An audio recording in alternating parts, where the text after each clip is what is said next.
What's up, everyone? We're going to talk a little bit about a bunch of markets here. But let me just get everything all fired up.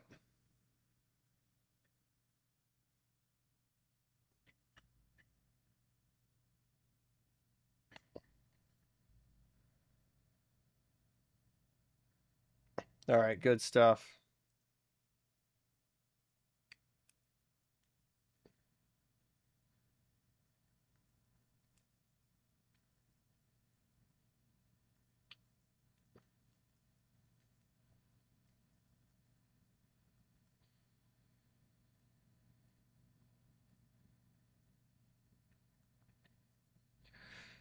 Pretty choppy day out there overall.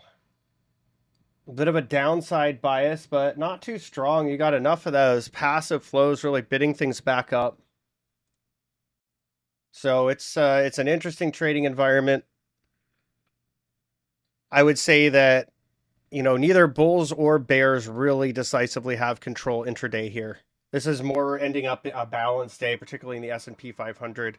4950 is a bit of a magnet given options exposure. We can see that in the gamma level 1 here that I have on screen.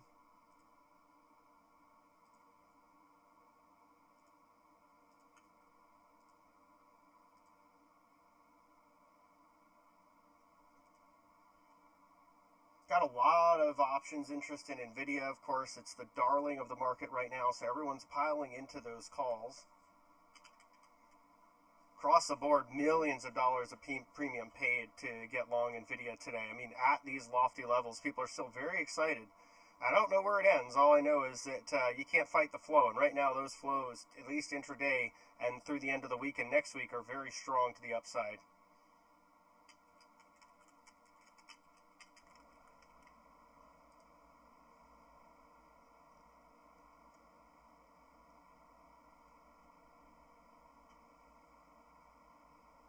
You're going to see hedge funds starting to have to register as treasury dealers. That'll be interesting. Might increase the amount of scrutiny they receive from regulators.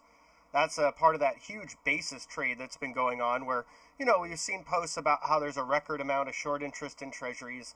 It's not really so much what's going on. It's more that they're trying to pick up pennies in front of a steamroller. So they're shorting futures, but they're going long paper. And they're looking for that difference in yields to try to pay off that trade. So it's a giant trade. And it's gotten the attention of regulators because, of course, if they try to unwind it too quickly or if the market goes against them too fast and pushes them out of the trade, it could ramp up volatility in treasury markets even further.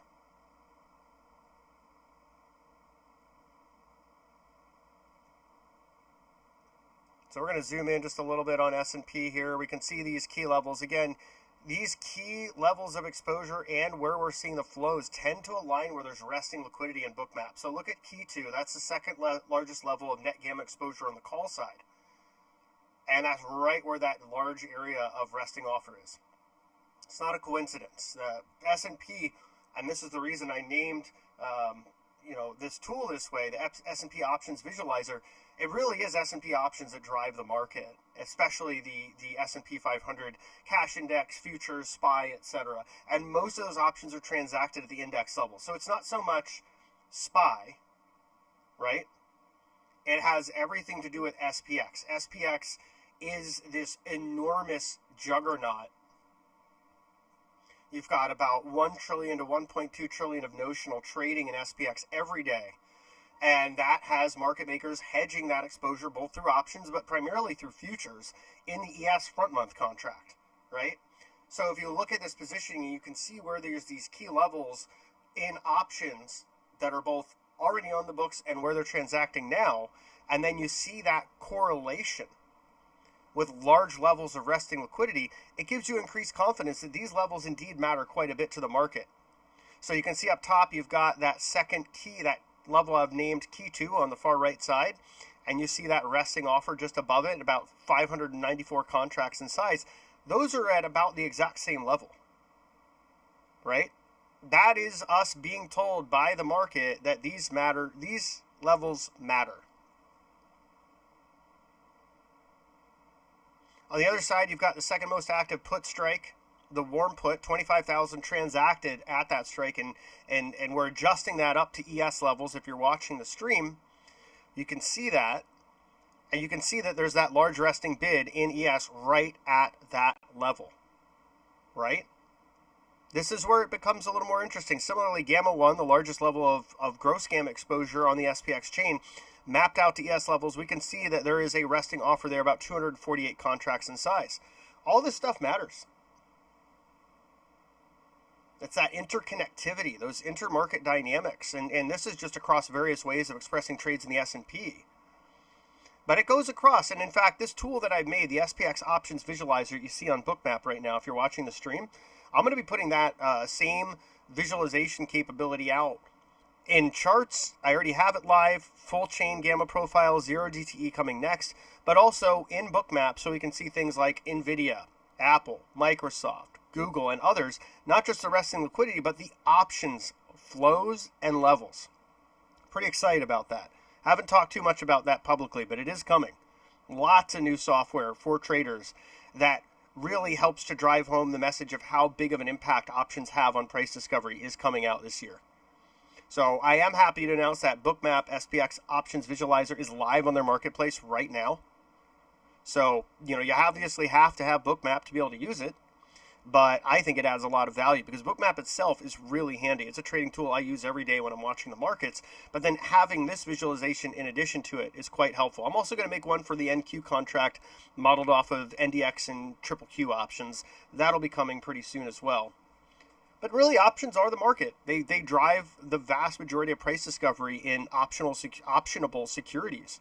You see that in the Mag 7. You see that in the S&P 500. And you're seeing it more and more as you have more and more expirations and more volume in options. There's another reason too, though. If you think about it, when the Fed raised rates, they raised the cost of margin, right? So it costs more to run leverage the way we may have traditionally done so with like shares or with futures. But it's different with options because your overall exposure is lower, and a lot of people are closing out these trades the same day, which means they'd have no overnight margin. So if you think about it, a margin increase in a market that is driven more and more by options doesn't have that much of an impact. It doesn't change risk appetites. It changes how that risk is absorbed and how it is positioned, right? That's an interesting thing to think about. Like, why is it that this time around, with such an aggressive rate hiking cycle where the cost of, maintaining positions on leverage, why hasn't that had a bigger dampening effect? Well, I think a lot of it has to do with what I'm just talking about, that you've got people trading shorter and shorter time horizons and expressing that leverage more through options than shares, units from ETFs or futures. And we can see in the S&P order book too, it's become less and less liquid, even though we've had record numbers of SPX options trading. So options are the tail that wags the dog, and understanding how they're affecting the market is really important to everyone as a trader. Even as investors, it's important as well. It's becoming increasingly important to just be cognizant. You don't have to be trading options to appreciate the role that they're playing. So right now we see S&P just testing that point of control around 49.6225, pushing just a little below it. We do have a fair amount of resting bids below us, and we do see the resting offers above thinning out a little bit. So that is something to keep an eye on. That does suggest that there is more interest at lower prices. If we look at the market like a giant two-way auction, and I believe auction theory is really important. There's three ways to look at that auction, right, depending on what we see. There's balance, where demand and supply are relatively even. Those are during periods of consolidation. There's demand overwhelming supply, right? That's when you get that auction driving up price until you exhaust buyers. And then there's supply exceeding demand, where you have drawdowns. Right now, this is a more balanced auction. But we will be paying attention here to these flows to see if the sellers start to gain an advantage. As we push below the point of control and build acceptance, you start to see some of that advantage. Let's see what our friend, the NASDAQ, is doing. This is the high beta beast. Ooh, it looks comparatively worse than the S&P again. This is something that was a theme early this morning, just after the cash open. If you were on my Bookmap stream, you would have caught that trade and that analysis, which was essentially that, not only was the NASDAQ leading us lower and kind of giving us a downtrend theme intraday, lower highs, lower lows, but also it broke out of its 20-minute opening range first and led the S&P lower. So we're seeing that again. And the NASDAQ is really important because it is the momentum leader, right? From the lows of 2022, from the lows of the COVID crash, and really for the last 10 years, the NASDAQ's been the leader in momentum across multiple time frames. So whichever way it is moving, we need to pay attention because it can really have a big impact on the broader market. And remember, a lot of the price action in the NASDAQ is driven by the options trading in some of its biggest weightings, like Microsoft, Apple, Nvidia, Tesla, Google, Amazon, etc.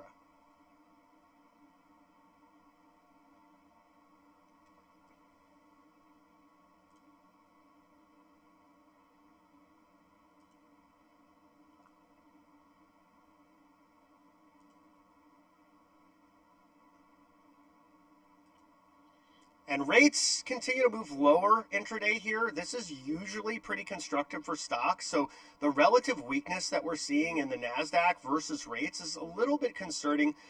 Similarly, the euro, which is a good proxy for the dollar, albeit inverted, has also been moving higher, meaning the dollar has been moving a bit lower. Dollar hit a pretty key level of resistance, so a little consolidation where it is now actually does make a lot of sense. Gold also moving higher from its lows, bouncing off that point of control over and over. That's pretty interesting to see, and that is intraday bullish here. And crude oil catching a bit off of its lows as well. We have to back up a little bit here to see that, but we can see how it's now starting to just catch a little bit of a bid, but it's not quite enough for me to get bullish again on oil itself. I'm still constructive on the energy space, but oil is such a volatile trading instrument right now. And look at this contract here. If you can see on screen, oil futures have a book depth that is very, very narrow. Okay? So that's giving you just a sense of, there's not a lot of interest in this contract right now. Open interest is also relatively low. Let's go back to the S&P. We're trading right down to the second most active put contract. We can see liquidity building below us, the heat map getting more intense. Again, that typically does portend to additional downside. And you can also see up top, where's the offers? They're leaving the book. So that, again, is telling you that folks that are larger than us, we're just little fish swimming in a big sea, are saying they like prices lower than here. So it's something to just contextualize. It's not an automatic path lower, but it does give us a little more confidence that we see the warm put contract just above some of these larger levels of resting liquidity. We got the hot put quite a bit lower here as well. Down here around 49.38 ES. Just about 10 handles above this really large area of resting liquidity, around 49.48 with 743 contracts on the bid.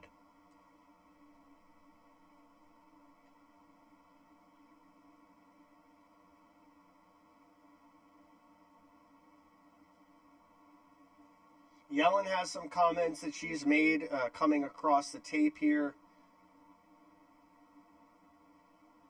She says the U.S. budget does not need to be balanced on a fiscally to be on a fiscally sustainable path. The budget Biden proposals would guarantee a sustainable path. I would look at just the deficits we're spending into right now and argue that it's not really sustainable to have this level of deficit spending outside of a recession, but, it is what it is. She's also gone on to say the labor market is at least as strong as pre-pandemic. I would agree with that. And the rebalancing of real estate loans and high vacancies will put a lot of stress on property owners. And I would say that's particularly true for commercial real estate. And that was one of the issues that New York Community Bank was dealing with before regulators from the Office of the Comptroller of the Currency basically said you have to slash your dividend, raise cash. And you're starting to see regulators get ahead of these issues, which is pretty interesting and maybe even a bit encouraging, right? You don't want to see them playing catch up when banks are having problems. You want to see them getting into the nitty gritty when any red flags arise. And we're finally seeing a little more of that. So I'd say what happened at New York Community Bank, which, by the way, was the buyer of Silicon Valley Bank, the bank that failed in California, that sort of set that whole chain of events in motion last year. Now regulators are looking at this stuff a lot more closely. I like that. I think that's overall a good sign. S&P making new lows intraday here, heading down to those large areas of resting bids. NASDAQ also new lows here in terms of where we are in this session. Yeah, just breaking down here. Not a great look. And again, when you have a breakdown of the opening range, and I like the 20-minute opening range, you look at the high and the low in the first 20 minutes of trading, 9:30 to 9:50 if you're on the East Coast. If you pierce below that range and you build acceptance, that is to say there's more transacting happening there, that tends to indicate that there's going to be a continuation lower. And that's exactly what we saw today. And that's why I had the confidence to say I think we're going lower during my 9 to 10 a.m. stream this morning.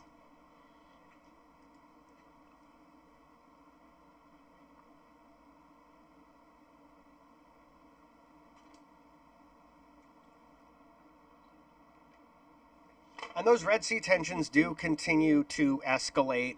Houthi is saying they're not going to back down, that if the fighting in Gaza continues, they'll continue to attack ships. Apparently, they're being advised by Iran as to which ships to attack that could be the most destructive. And, you know, this is a situation that typically would bid up oil. We're not getting too much of a bid on this today, but we'll have to see as time goes on if that changes. It's certainly been good for some of the shipping companies, however. We had a really good trade in Zim. We took it off. I took my core off. I've still got some runners in this thing, but that was a trade we got into just above $8 before anyone on Twitter was talking about it, because I have a model that looks at short squeeze plays, and I'm able to identify some of these mechanics that I've back tested that typically play out well. It's not a 100% win rate by any chance, but it's pretty good. We had about an 80% upside in Zim. We had a near triple in Mara, about a double in GCT. You know, number of good squeeze plays that have played out because of this model. And so we've identified a couple more. I've shared them on my Discord. You know, they're up in the Trade Ideas channel. This is an area that I think we still have a lot of single stocks that are highly shorted by hedge funds because they're using this as a mechanism to offset their long positioning. So if you look at hedge funds right now, they're increasing their net longs, but their gross leverage is about 260 to 270%, depending on whether you're looking at Goldman or JP Morgan's prime desk data.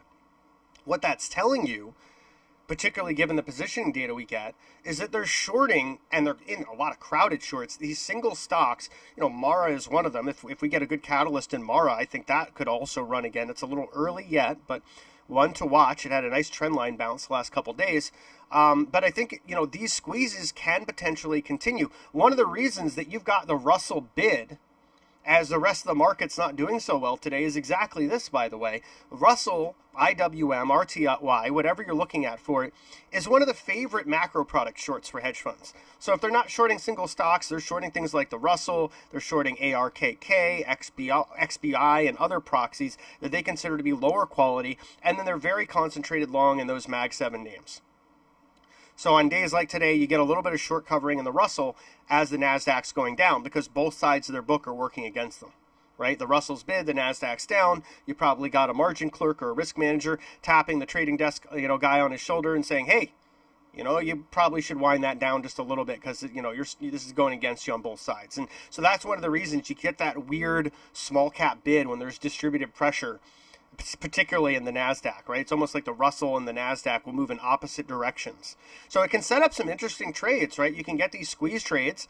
You can always play it at the index level in the Russell on a day like today, but you can also see some of the single stocks that start getting pretty squeezy in that environment as well. And a lot of those squeezes are led by options, which is another reason that focusing on that options activity and visualization and unusual trades can be really important.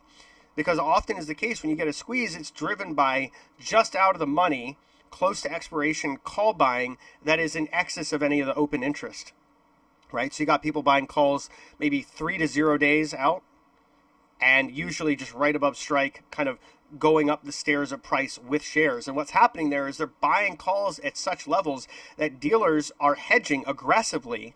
And they're hedging when they're selling calls to become delta neutral, means they're buying back the underlying, right? Because they don't want to, if those calls go up a whole lot, they don't want to be out of money. So they hedge that exposure, that delta, by buying shares of the underlying, which helps to juice price higher. In essence, it gives those call buying sprees asymmetrical price impact, particularly when there's a squeezed party on the other side that has to kind of rush to the exits. We're seeing that in Palantir to some extent today.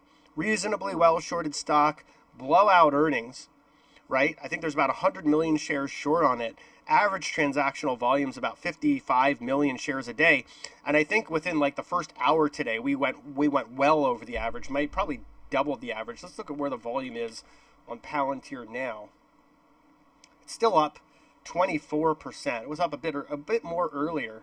And the volume on Palantir, oh my goodness, 253 million shares transacted. That's 5 times the average. So this is a big rush into Palantir shares. You've got a lot of options activity, interest all the way up to 25 in the near term, but you also have a lot of folks covering those shorts and kind of running over each other to do that. And then, of course, the other component is you've got momentum traders looking at this as a breakout and saying, I want to be involved as well. So there's a whole bunch of different elements pushing these shares higher, which is why even though we're not really halfway through the trading day, it's already traded 5 times the normal amount of volume. Pretty amazing stuff, really.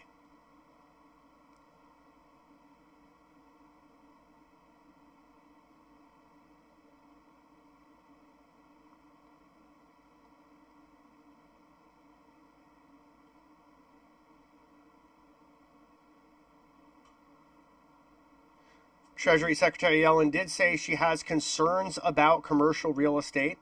So those concerns continuing to linger. I think that is why the Office of the Comptroller of the Currency is being more proactive, again, with New York Community Bank and likely others behind the scenes saying you got to shore things up so we don't have a repeat. We do have the bank term funding program phasing out in March, mid-March. That doesn't mean they're going to unwind all the loans. It means that they're going to stop taking new loans. That means that for banks that have trouble, they have to go to the normal discount window. And the reason it's called the discount window is you take a discount on whatever they're willing to lend you. Basically, if you're holding paper that is worth 60 cents on the dollar, they might give you 55 cents on the dollar. Now, on the other side of that, the Bank Term Funding Program was giving banks 100 cents on the dollar for agency-backed, mortgage-backed securities and treasuries. So that whole paradigm is ending, and we're shifting over to one that's a little less forgiving. And I think that's one of the reasons you have regulators also paying a little more attention to what's going on with the banks, because they're not going to have that foamed runway anymore. Now, I don't think there's any real big issues with the huge Wall Street banks, the money center banks. I'm not concerned about them, really. I would be more concerned about some of the smaller regionals that have very large commercial real estate portfolios. Another one would be M&T Bank, or MTB, one that we had a great short in earlier last year.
Yep.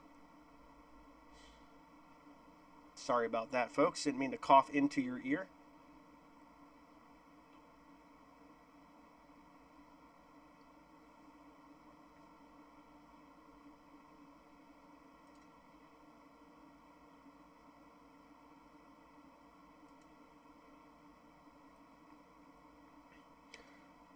Let's take a look at what's going on out there in options land.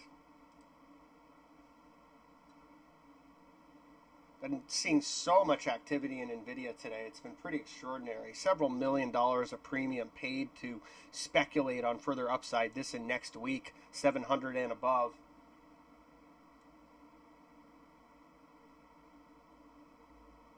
The latest unusual trade, however, was in coin, targeting the 120 strike for next week, 130,000 of premium paid there. Soxel also getting some attention, the 36 strike getting 114.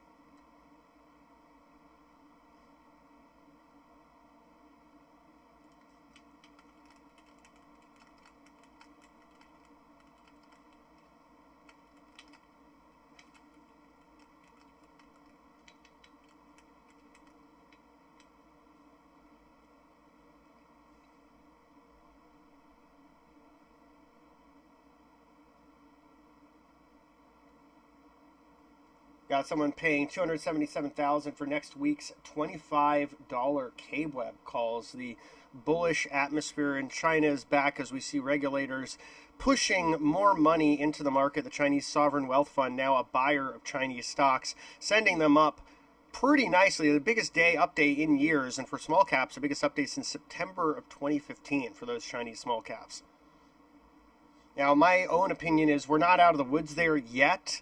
We can obviously get these counter-trend rallies, but I think until the government has ameliorated some of the deeper structural problems there, it could still be some ways to go. There's still a huge overhang in real estate.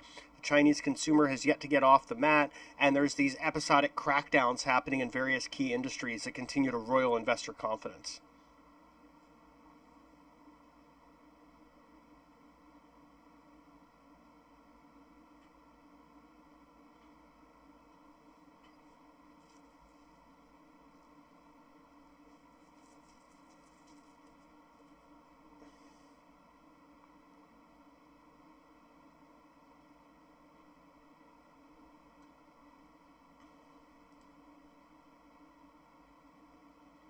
Still just seeing this sort of consolidation here. Let's zoom in a little bit on this.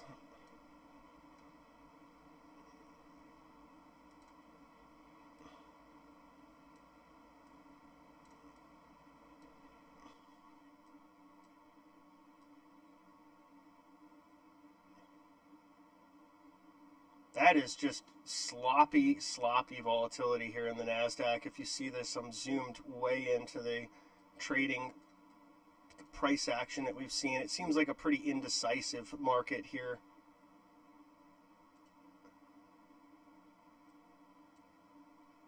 But overall, the path of least resistance does continue to appear to be lower here in the NASDAQ. And that may continue to exert pressure on the S&P, which has been relatively stronger. S&P down 0.11%, NASDAQ down about 0.7%. And again, the Russell is bid. And my take on that is it's bid because of what we're seeing with hedge funds covering shorts.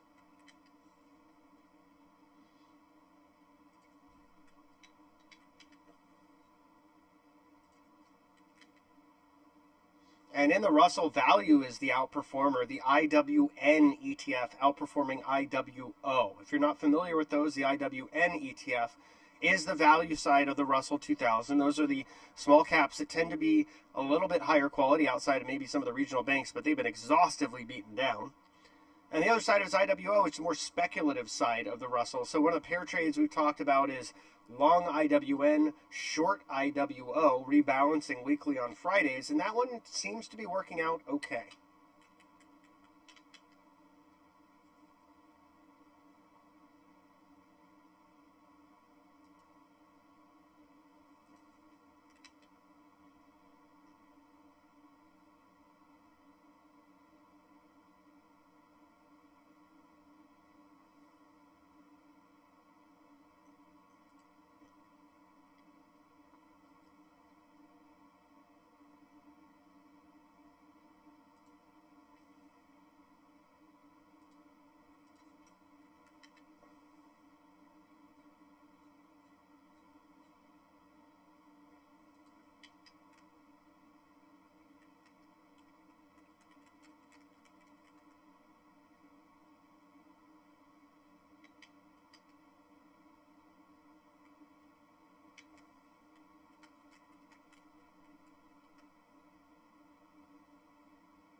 See if we can break out of this range here in either the S&P or the NASDAQ. At this point, it's been coiling up for so long that whichever way it breaks will probably be pretty important. For the S&P, it's pretty easy. It pretty much lines up with the point of control, which is that yellow bar on screen. On the other side of it, you know, you've got this liquidity below us that so far has acted as support. Breaking into that would be acceptance to the downside. So let's see if the market gives us any indication as to where it wants to go. It's been pretty sideways for the last 20 minutes.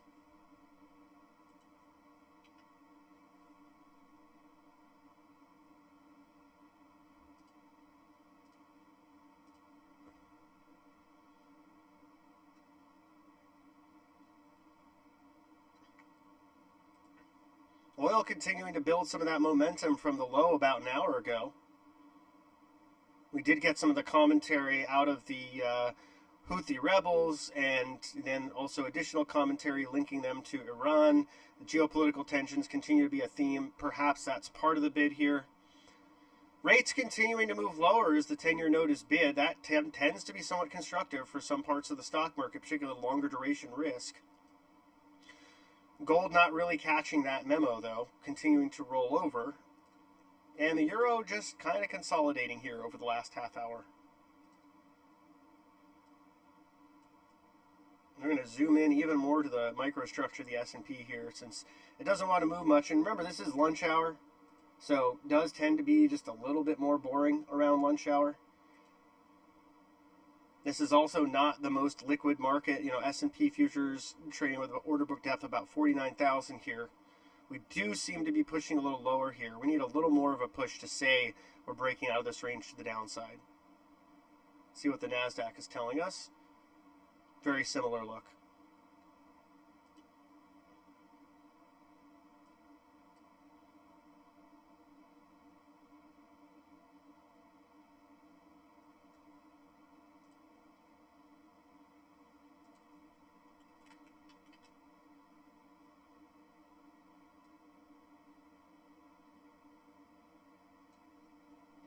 And looking, wow, that was pretty interesting. Got a little head fake lower there, and then got an immediate bid back in. I was looking for a second there like we were going to accept lower prices. We did get a lower low in the NASDAQ.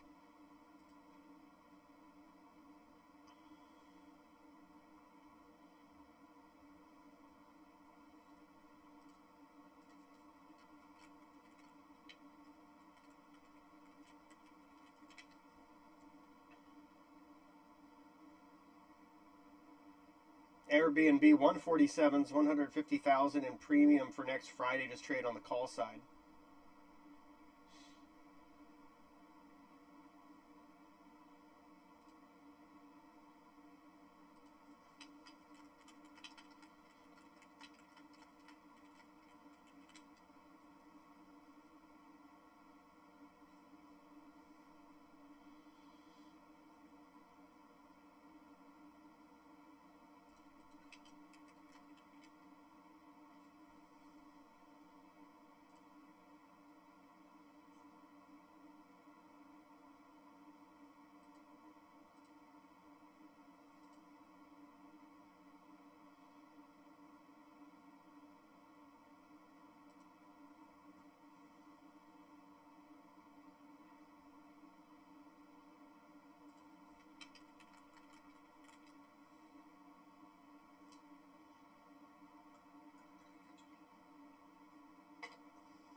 See what's going on out there in the news.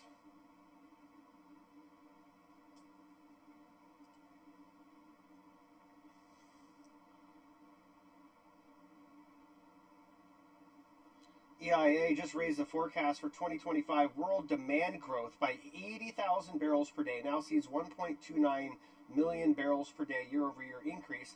They also raised the forecast for 2024 world demand growth by 30,000 barrels today, now seeing 1.42 million barrel per day year-over-year increase. They raised the 2025 crude output forecast to 13.49 million barrels a day. The Occidental CEO yesterday also came out and said that she believes that oil supply will not be robust in later 2025. I am inclined to agree with that. I do believe that because we've had really record low discoveries in oil, that we're not bringing enough future production online, and we don't have a lot of other viable energy sources to replace that, particularly as it concerns key fuels like diesel, which is the most important transportation fuel in the world. There's really no way around that. And as the manufacturing sector starts to come back, and as we start to see more industry, for example, in metals and mining, which is a big user of diesel as well, we need to continue that production and exploration. Regardless of where our energy comes in the future and how we use it, right now, we still need diesel to bring goods from anywhere they're going to where you're buying them in the store or even right to your house, but also for farming, for mining, and other activities.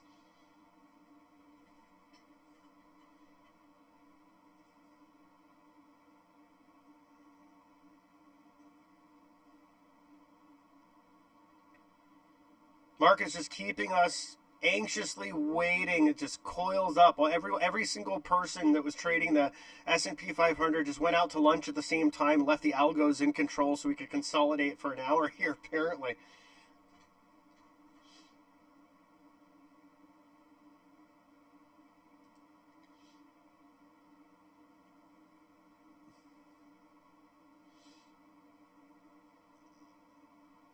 But we are building a little bit. Let's see if we can push above the point of control and build acceptance here.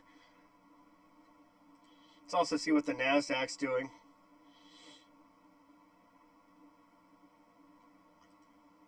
Oil continuing to build positively. Rates easing a little bit, or I should say 10-year note futures easing a little bit here. You did have a decent stop out at the highs here, about 1,572 contracts pushed out in that move. Gold seems to be putting in just a little bit of an intraday bottom. And Euro seems like it's coiling up.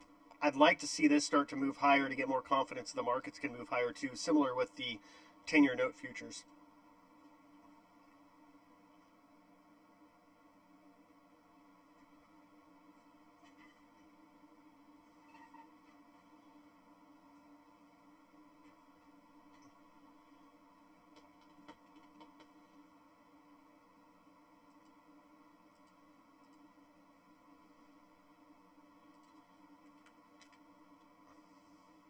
Interesting. That PayPal is just starting to look technically attractive and just got a headline. Josh Brown is closing his position there.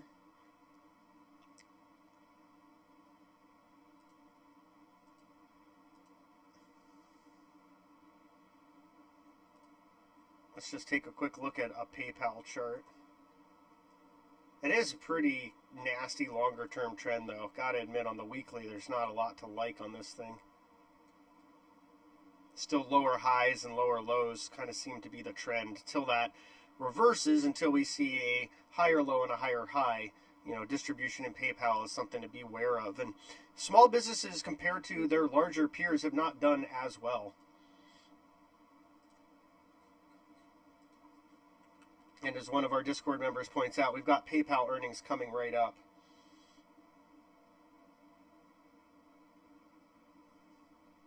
And Nvidia is down 4% today, which I thought was illegal. So we're going to have to see which authorities we check in on that. Do we go directly to the House? I'm not sure. Do we talk to the SEC? But again, Nvidia down 4%. So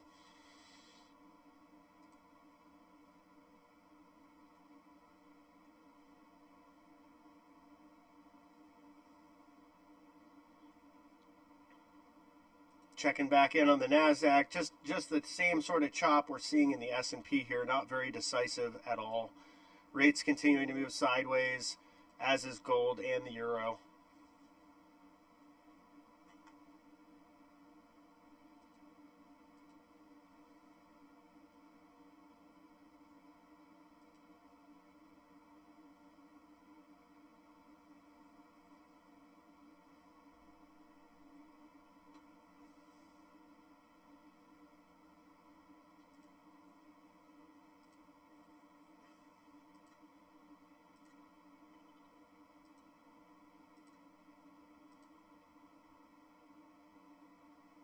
A lot of NVIDIA put flows coming in today too, by the way. Well over $1 million spent on unusually large NVIDIA puts. And let's see, targeting this week and next week, really over the last hour here. Most of it over the last 30 minutes. You can see that in the unusual option stream on the Discord.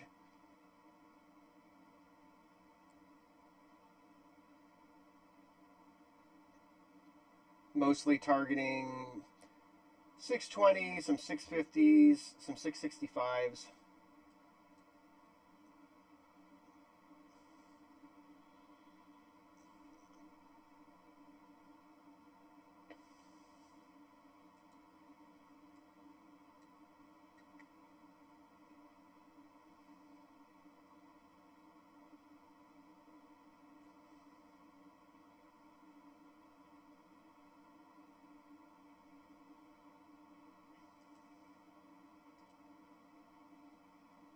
Cocoa continuing to make all-time highs.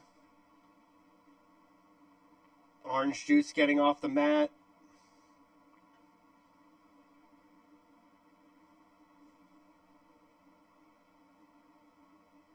Got some bid in cattle again. It's really been surging over the last several months. Similar, looks like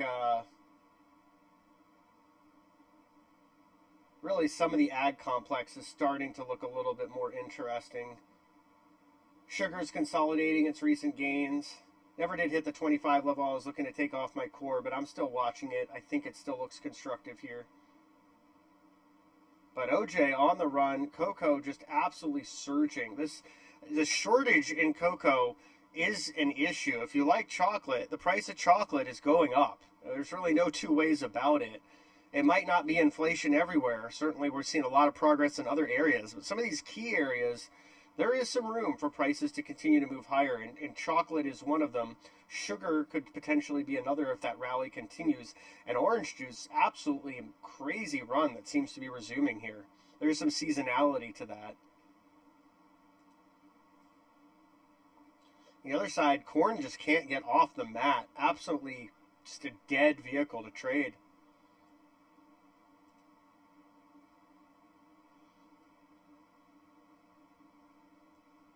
The dollar is now moving lower. Seems to be hitting that area of resistance we talked about earlier, just not having a great day on it. That typically is constructive for stocks, but, you know, someone's got to tap the market on the shoulder and let it know.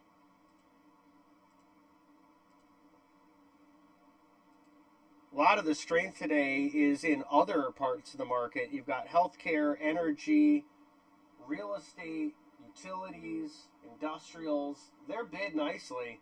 And you got some of the semiconductors just getting obliterated here. NVIDIA, Broadcom, AMD. It's not a great day in that industry overall. Gartner also down about 3%. Fiserv down over 3%. Adobe down over 3%. So some weakness in software as well.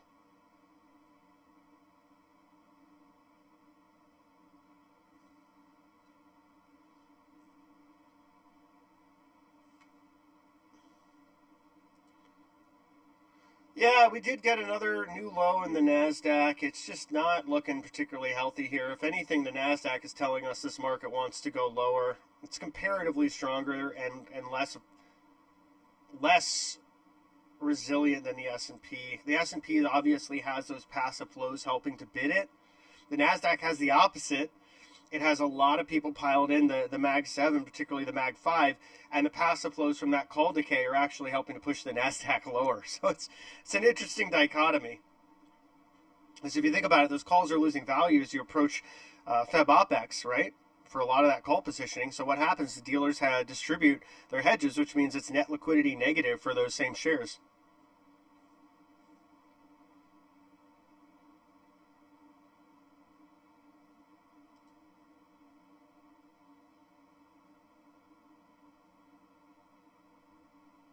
Got some potential geopolitical news boiling with these peace or ceasefire negotiations with Hamas. Getting a headline from Qatar talking about that. We'll see if it goes anywhere, though. If it does, it'd be net positive for markets, and it should bring rates down and oil down, but we've got to see what comes out of it before we make any kind of assessment. Right now, it's just a very vague headline.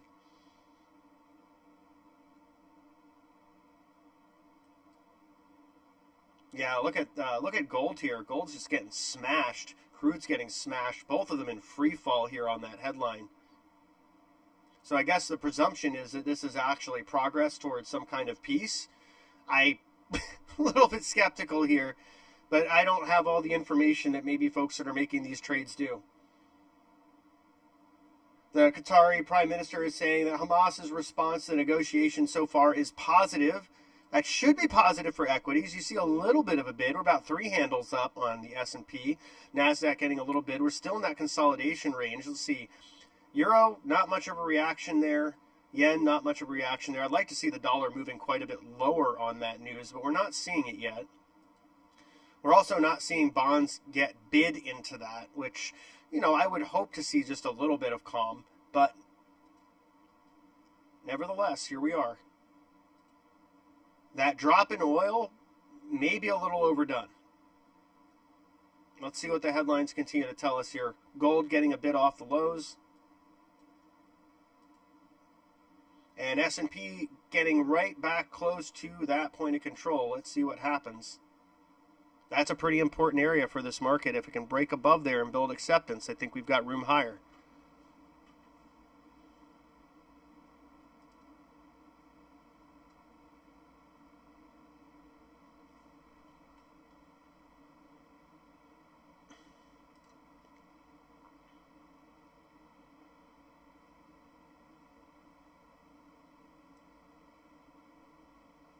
Yeah. There's still some more selling pressure in oil, though, here. You got that reflexive pop, but didn't seem to matter too much. Underneath the surface here, there's still more selling pressure. You can see it in the order book. You can see it in the liquidity differential.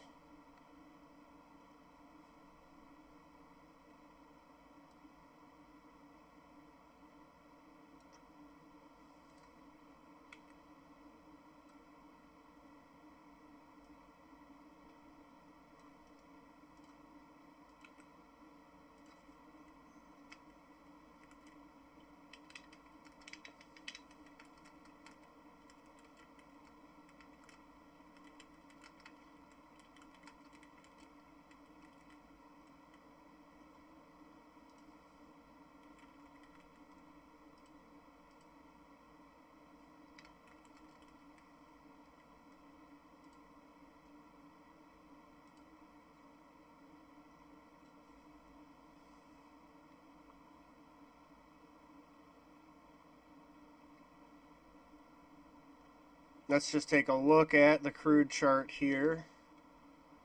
Yeah, that's pretty nasty. We got that bit of a area of resistance earlier that the market kind of bumped its head on and got rejected lower in crude in that crude contract, and I'm continuing to look at that as a potential area of resistance here. I'll put it on screen in a minute.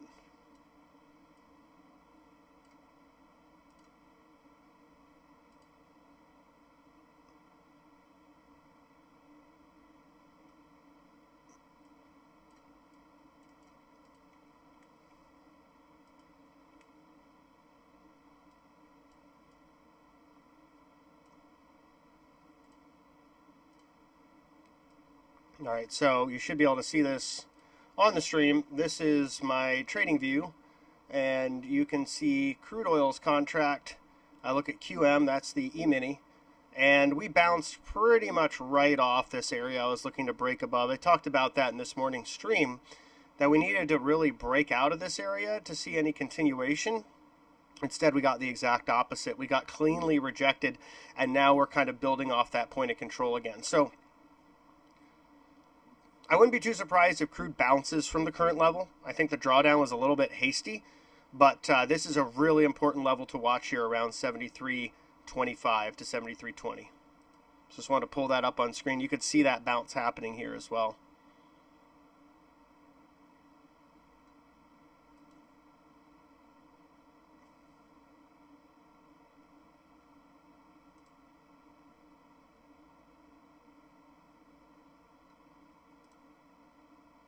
NASDAQ got a nice bid, pulling it up above that range it had been trading within. Similar with the S&P, building above that point of control. Let's see if we can build some acceptance here. I don't want to see us get pulled right under. That would eliminate any bullish thesis. We really need to build here, coil up, and then continue pushing higher. Let's take a look at liquidity as well. You do see a little bit more, that heat map becoming lighter blue from darker blue up above. So you do see a little bit more of an offer coming up above us here. But I would like to see a lot more than we see right now. The hot call is also the most active options on the chain, and there is a ratio that favors more calls being transacted than puts. You can see that with the asterisk on the right here of the hot call. That's part of the SPX options visualizer I built as an add-on for Bookmap. You marry the two and it really can give you some powerful insights.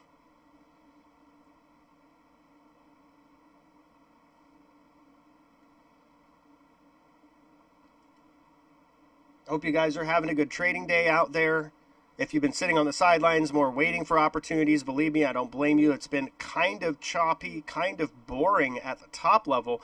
In the individual stocks and futures of commodities, there's been some interesting opportunities. The volatility in oil, of course, quite interesting. That level that we explored earlier coincided with just a slightly lower than an earlier low in the day. So seeing that bit above that we're seeing now, look, it's like we're just undoing the entire move. Fascinating stuff. And that was what I was saying. I just thought it was a little bit hasty, you know, because we don't have any material change. Like, we're still at war, just there was a slightly positive response. Is that enough to, you know, chop $1 off of oil? No, probably not. Particularly after the discounting it's seen, some of which was probably folks kind of aware of these negotiations and positioning accordingly.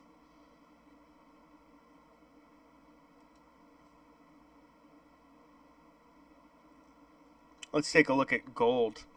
Same thing, discounted that entire drawdown. So market, you know, the algos probably were the ones transacting on this.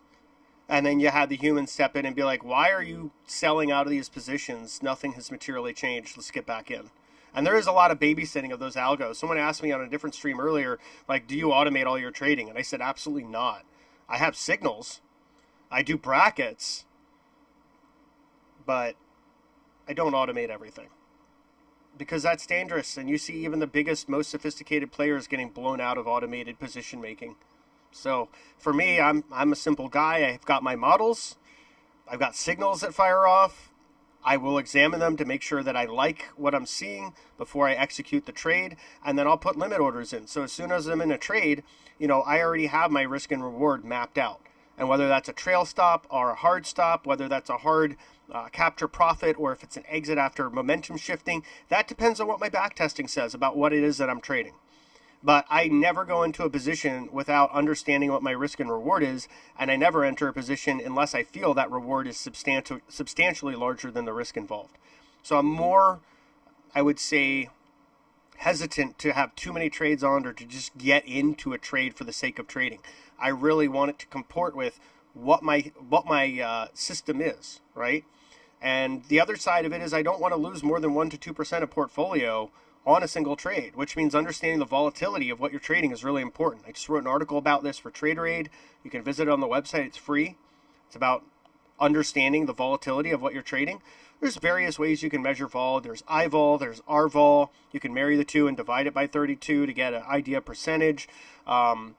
There's also average true range, there's Bollinger Bands, there's beta, so the vol of the instrument versus the index. These are all really important things, because if you don't know the volatility of what you're trading, then you don't know how to manage your risk. And if you don't know how to manage your risk, you're going to be frustrated. You're not going to have the kind of consistency that you want to stay in the game. So managing that risk by understanding volatility and measuring volatility is, you know, there's nuance to it. There's not a perfect strategy. It depends from instrument to instrument. So there's great tools for backtesting out there, you know, obviously TradingView, TrendSpider, and others. There's also Python frameworks you can build yourself. But at the end of the day, backtesting your entry and exit and risk management dynamics, it's really, really, really important for long-term success. Doesn't mean it's going to be predictive. It's not what it's meant to do. It doesn't tell you what the future is going to be. What it does is it helps you model probabilities, right? If you can understand the probabilities of what you're trading and what certain outcomes are based on the signals you see, then you'll have more confidence to both stay in the trade when it's working and know exactly when to get out when it's not working. It doesn't mean you'll build a perfect system and have a 100% win rate. It means you'll have better consistency, discipline, and confidence in your system. You can continue to iteratively improve it over time. That's real talk. Anyone that says they win every trade or 90% of trades or whatever, they're lying to you, or they're using systems that are not well calibrated. Like, I've seen people with 90% win rates that can still lose because those 10% of losers are huge. So the point is, know your system, know your personality. If you want to learn more about the psychology of trading, check out my YouTube. It's linked in my profile. I have a whole 45-minute talk or 42-minute talk about the psychology of trading. Highly recommend everyone watches that at least once, because the psychology of how we trade defines whether we win or lose. If we let emotion get too involved, we're going to lose. And that's greed or fear. That's anger or depression or happiness or any of these things, any of these extremes. You can't let that dominate how you're trading.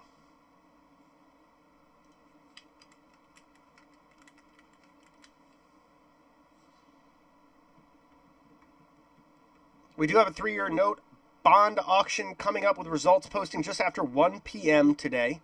This will be interesting, as it'll be one of the first votes for what monetary policy looks like from a market that now has to reassess after Powell and other Fed speakers are saying not so fast on the cutting front.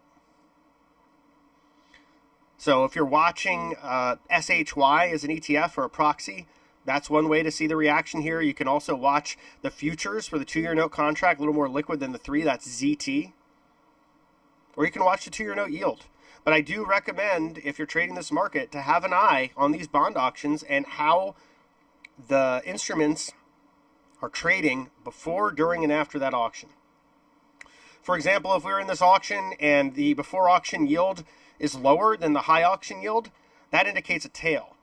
An auction yield, that auction high yield, higher than the yield going before the auction indicates a lack of demand, indicates a tail. That would be a sign of a bad auction. On the other side, if that high auction yield is lower than the yield going into the auction, that's an indication that demand was pretty good, right? You can also take a look at what the dealer's take is versus indirect and direct. But at the end of the day, we don't want to see a tail. If we do see a tail, that's a vote of less confidence. You know, that's also the market repricing the Fed a bit and saying, you know what, we think they are going to come in later, maybe the back half of this year. And we do see in Fed funds futures, they've reduced from 6 cuts to 5 cuts. So maybe we're getting there slowly but surely. But 2 or 3 is probably the most we're going to see unless something really big breaks. I don't think anyone should want to see 5 or 6 cuts. That would be a sign that something bad is happening. So we are building some acceptance here, but we're just right at the point of control, so it's not very clean. NASDAQ looks comparatively stronger overall, but it is below its point of control. Just the price action from those lows is a little bit more robust.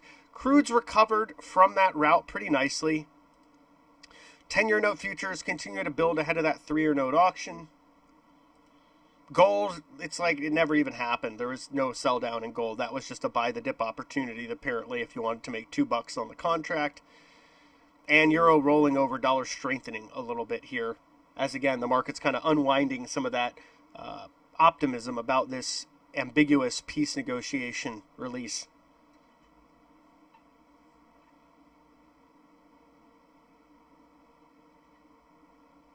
Yellen, when questioned specifically about New York Community Bank Court, declined to give any answer about it, but she did earlier indicate she has concerns about commercial real estate.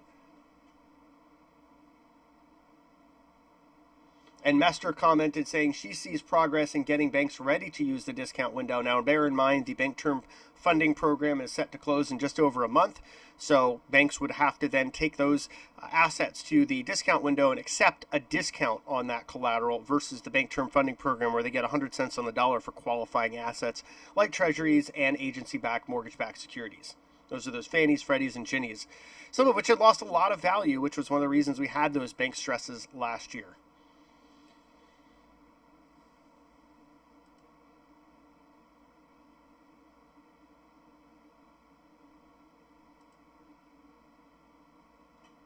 Palo Alto 345 calls, getting 271,000 premium on the bid for the next Friday's expiration here. That is a really quite amazing security company. I've been bullish of this thing for a long time, been a shareholder of it for a long time, going back many, many, many years, and this dates me.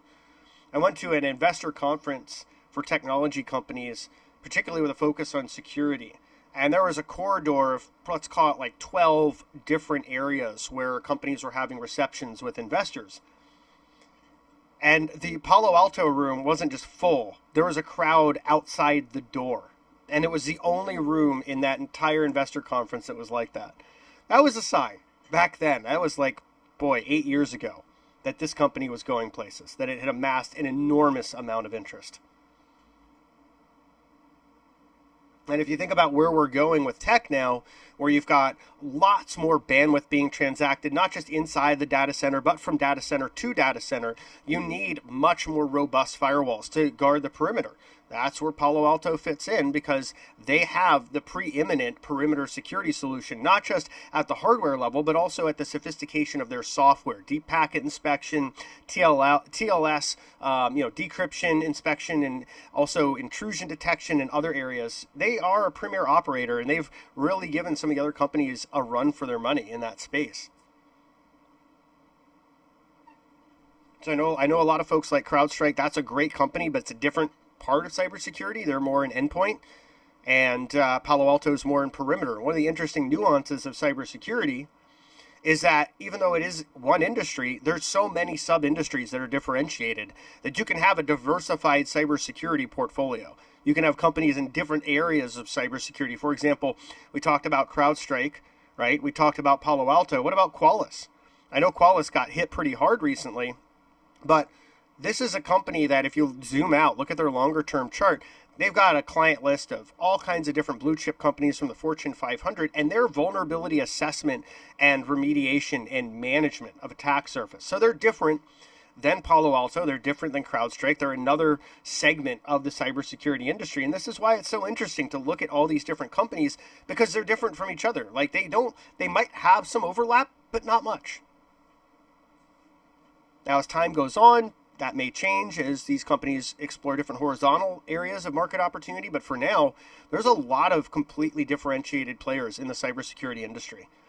And it's one of those industries that, as time goes on and threats continue to ratchet up, it has more utility like properties. There's going to be required spend there because of changes to the law, because of changes from clients requiring cybersecurity, and because of cybersecurity insurance requiring cybersecurity basics like strong perimeter protection, endpoint protection, and vulnerability assessment, which creates that demand for the products that Palo Alto, CrowdStrike, Qualys, and others are selling. So it all kind of full circle ties together.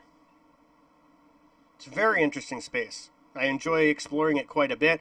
I think there is some room for automation and more advanced AI once we start to see things that are more sophisticated than the current algorithms to play a role in helping to build what a single person can do to defend a company or a government infrastructure in cybersecurity, because the other part of it is there is a lack of skilled labor.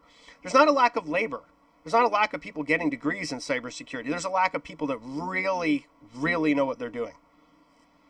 And so you need that automation and that AI, once it gets more sophisticated, to allow one person to do the job of a team, right? Because if you look at the kind of threats and data breaches that are happening out there right now, there's never been anything like it.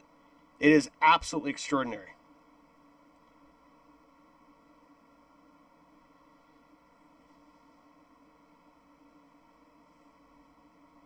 So getting some more developments. Let's see what comes of it. We do see the market pressing higher here. We've got ES just pushing into VWAP here, building above that point of control. That's what we wanted to see. Let's see if NASDAQ can mirror that look, though. Bit of a higher bar, even though it's been stronger off the base. Oil continuing to consolidate, but again, just not really that initial level of optimism. As we saw earlier, oil got drawn down to 72.80. We're now trading back up to 73.45.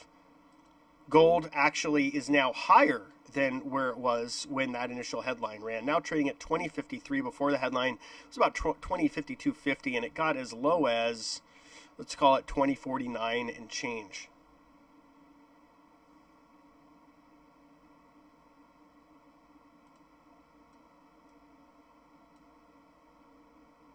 And getting some action there in gold. Let's see what we have going on in the market. Not too much still. Now we're sort of building a new area of acceptance above that point of control. Again, that's what we wanted to see. Let's see, however, if we can have some resting liquidity build above us and if we can push above VWAP to see some continuation.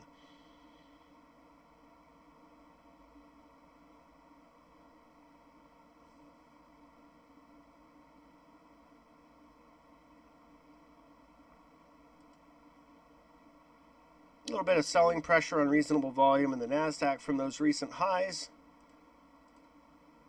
Euro just sort of consolidating here. Not much of a reaction in the euro to that whole headline business. 10-year moving higher. I believe this is a new high on the day, or at least a recent new high. Let's pull it back here. Yeah, that's a new high on the day here in the 10-year note. So that means that yields are pulling back further, which tends to be pretty constructive for stocks. We'll see if it has that effect today.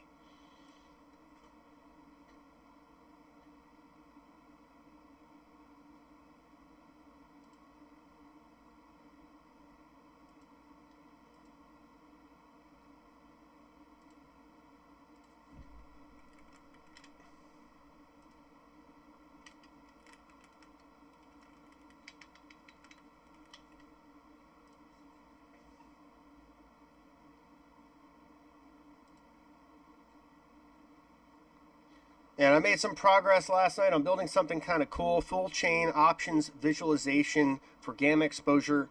Any optionable ETF or stock. We already had the indices right there. One command on my Discord. Pretty cool, I gotta say. Been working on it for a little bit. I had the tech, but I needed to complete the visualization component so that various distributions of strikes, because it varies a whole lot from cheap stocks to expensive stocks, would all format okay. And we're at the beta level now. Hopefully be production by next week or so, but it's available live for all of our members. S&P not hanging above that point of control, starting to see a little bit of selling. That iceberg there was a buy, though. That was 200 contracts on the buy side. Nothing huge, but still worth watching. See if we get some more of that passive accumulation. If you're not familiar with what an iceberg is, it's when a larger trader is attempting to hide the full size of their order, right? And then so that order executes in chunks. And the reason to do that is you may have folks out there that don't want to necessarily scare the other party away. So if you're looking to buy a big chunk of futures and you show, say, 20 or 40 contracts at a time rather than 200, you're less likely to chase the other side of the book away. And if you trade, you know exactly what I'm talking about.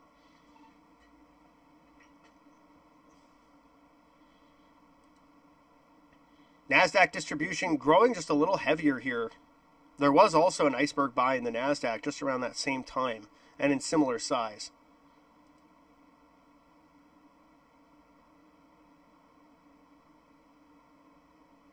Just going to step away from the mic for a moment. I'll be right back.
All right, I am back.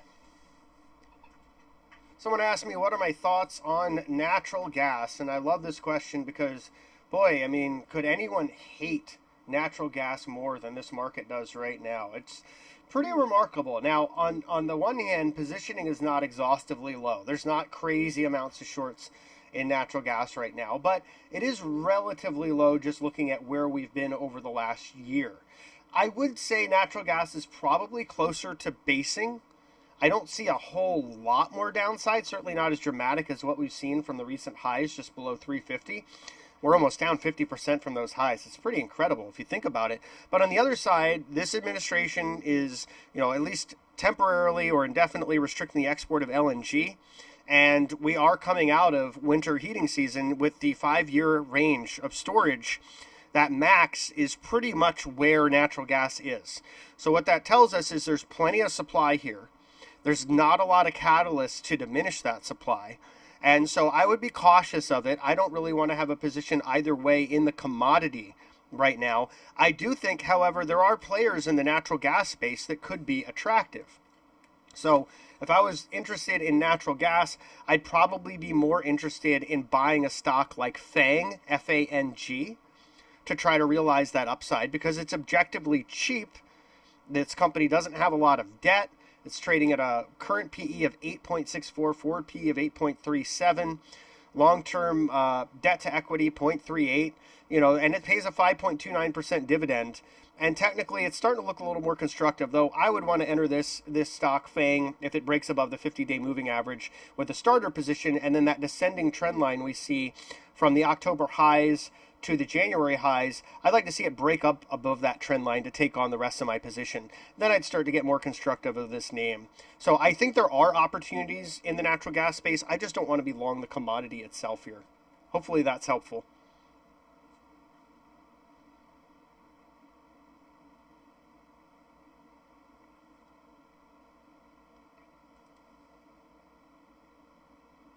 Yeah, you're welcome. Thanks for the great question.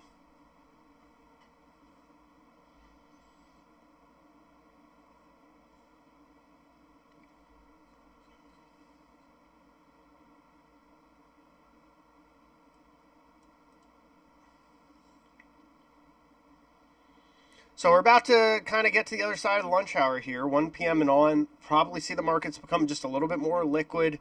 That may add to the volatility that we see, as we'll probably see more divergent opinions being expressed, both in options, futures, and of course in shares as well.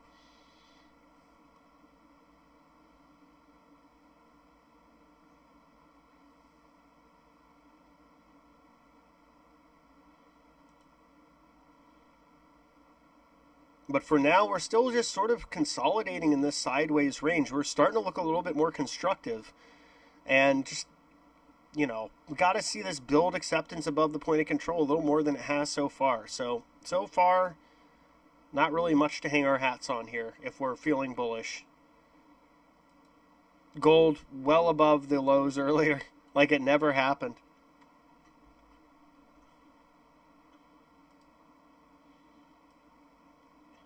Got the most active call transacting 48,000 contracts up here just below ES 4980. That warm call 40,000 contracts just below 4990. This is part of the SPX visualization tool that is now available on the Bookmap Marketplace. So you can get these same levels refreshed every minute in near time on your Bookmap.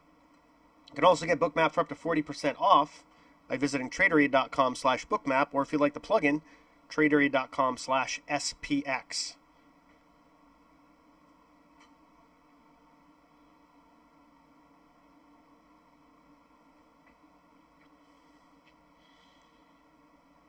Let's see what's going on in the options market here. Anything interesting? Still Palo Alto, the last trade of unusual size on the call side. On the put side, probably not too surprising to see folks getting bared up on Boeing. Someone just put in about $160,000 of premium for this Friday's 207.5 puts. And we got more news out of Boeing, more issues with quality, more comments from airline executives losing confidence in the company. And now the machinists are talking about wanting to strike to get a pay raise, which may not be the best timing for that, given everything that's going on at the company.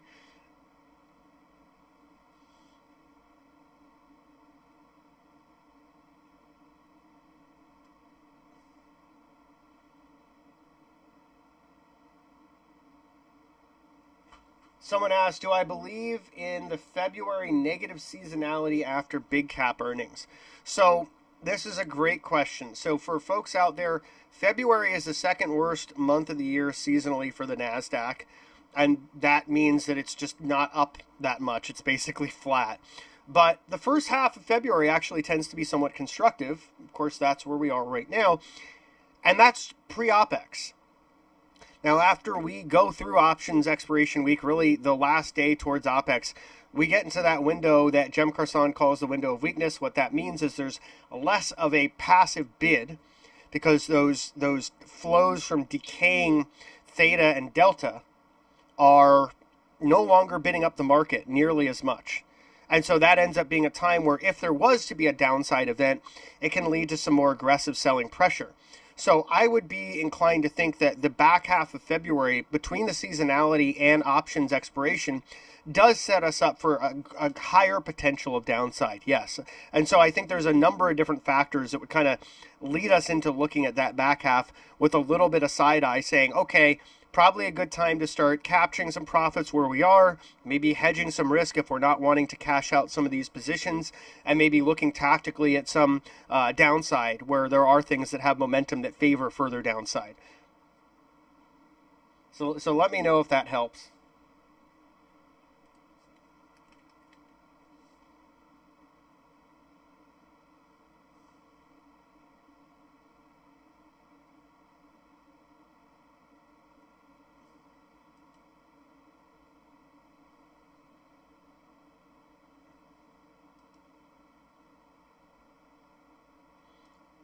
And the SPOOs today, or the S&P future, it's basically like watching paint dry. There's really nothing going on. I mean, look at this thing.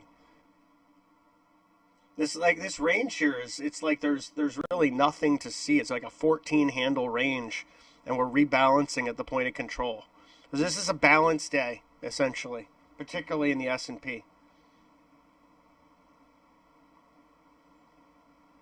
And it kind of feels like the market is coiling up. It's waiting for some catalyst to give it a sign for price directionality.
Just taking a look around these different markets, crude continuing to consolidate as well as the S&P, the NASDAQ, rates continuing to move lower on the 10s. We do have an auction coming out, and we should get results of that 3-year note auction in just a few minutes here. As I get them, I'll be talking about what I think that auction looks like.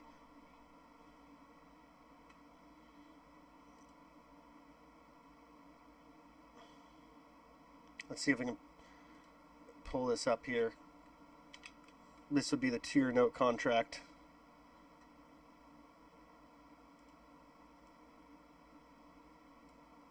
All right, here's the 2-year note contract on screen. I don't have all the historic liquidity, but we'll have this on for the auction. And I'll probably just keep this on for the future as well. Just going to clean up the chart a little bit. And folks, if you're thinking like, why does he look at all these different things? I can't keep track of all these data points. It's just too much. Don't trade like I trade. If it doesn't work for you, no worries. I'm just trying to give you a sense of my process, how I look at things, why I look at them the way I do, the importance of intermarket dynamics, so that hopefully you walk away having learned a couple of things that you might consider applying to your process or at least to your thinking.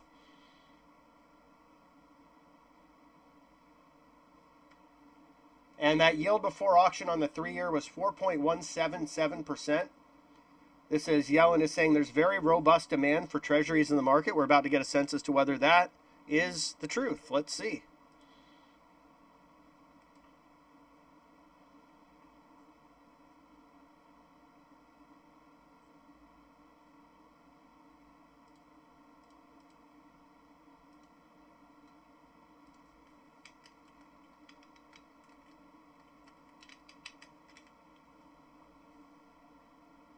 So typically auction results will post any minute now. Remember, we got a 10-year auction tomorrow too.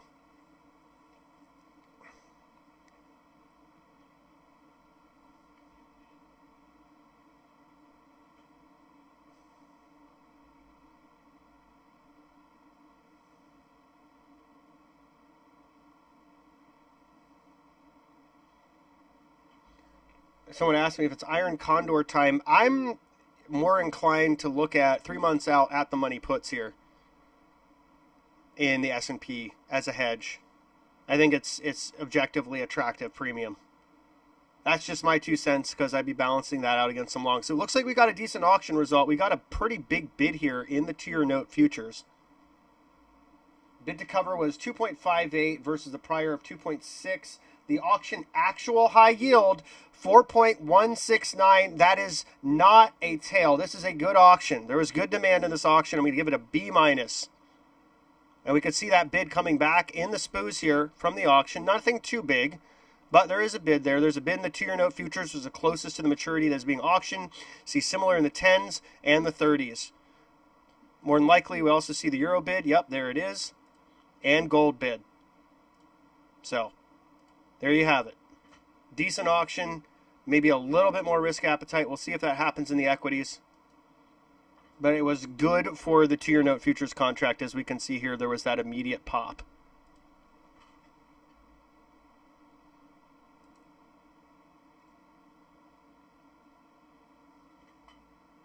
So the whole stats, a bid to cover ratio 2.58, high yield 4.169 versus the prior yield going to the auction 4.177. So that is a drop of 8 basis. I'm sorry, of 8 bips. And then you've got the 3-year note. Direct was 18%, indirect was 66%, primary dealer's take was 15.71%.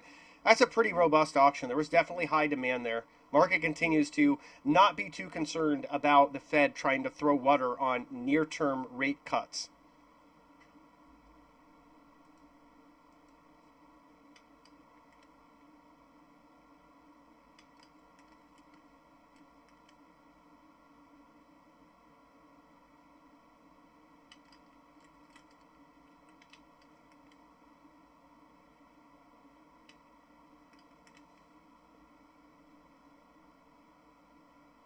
Not too much of a reaction here in the market to what we saw in rates. Rates continue to move lower across multiple contracts. So the 2-year note undoing some of that bid that we saw. There was a high volume bid here.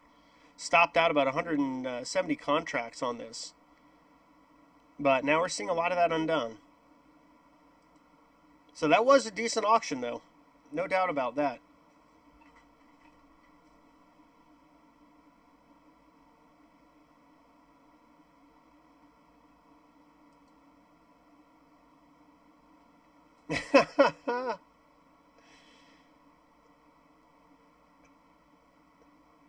One thing I love about our Discord community is there's just some of the funniest commentary that you could possibly imagine in our commentary room all the time.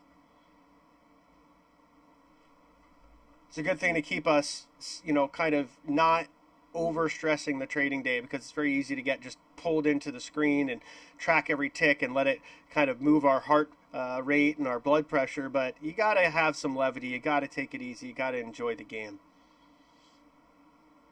You shouldn't be, if you're stressing your trades that much, you're in too big of positions with not enough risk management.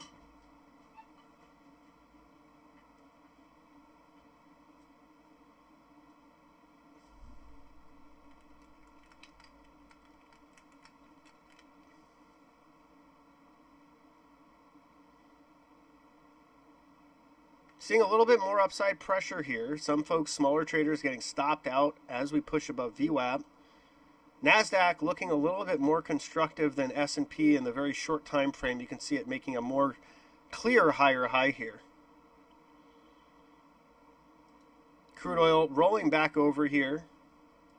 Interesting to see that. 2-year notes pretty much flat now after that auction, but the 10-year continues to be well bid. 30 pretty flat. Gold flattening out after that pop.